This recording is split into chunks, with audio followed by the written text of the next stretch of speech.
Scientists estimate that Earth will become uninhabitable long before the sun dies. Not because of a sudden explosion, but because of quiet, steady change. The sun is slowly getting hotter, and the conditions that once made our world possible will one day disappear.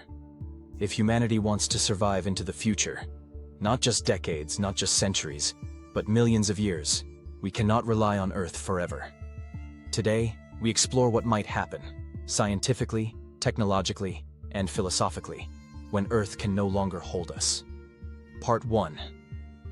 Earth's countdown. Earth has always felt eternal to us. Civilizations rise and fall, yet the ground beneath our feet seems unchanged.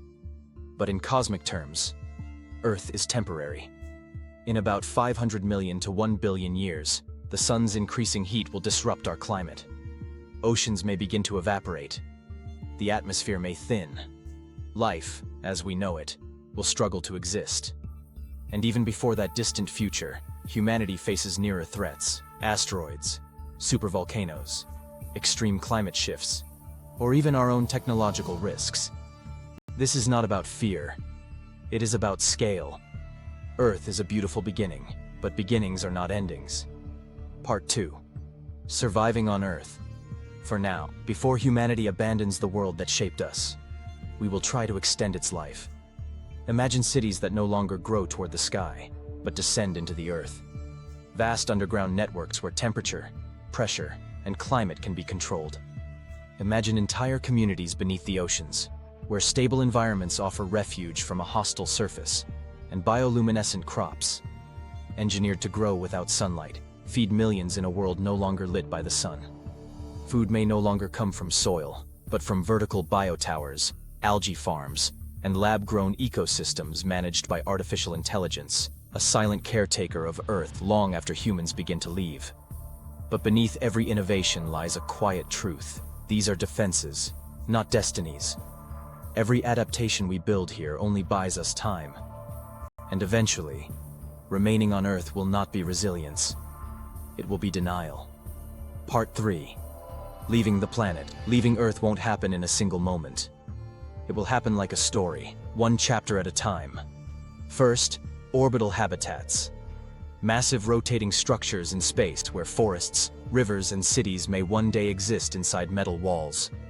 For a child born inside such a cylinder, a sunrise might be a programmed glow, not a star rising over a horizon. Then, the moon. Not to live on, but to launch from. Its low gravity becomes humanity's harbor, the bridge between our cradle and everything else.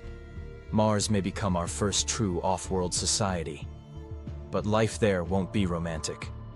Imagine standing outside with nothing between you and death but a suit and a helmet. Imagine a city sealed beneath a dome, children who have never felt wind on their skin, and a psychological shift that changes what humans believe outside even means. Beyond Mars, imagination widens. Floating cities harvesting gases from Jupiter, mining stations anchored to asteroids, and worlds like Titan or Europa, where oceans and atmosphere tell different versions of life. Some of humanity may decide planets are not the answer at all, because planets are fragile, unpredictable, temporary. Habitats we build ourselves could be more stable, designed, controlled, evolved. And in that realization, Earth stops being a template. Earth becomes a memory of the first chapter.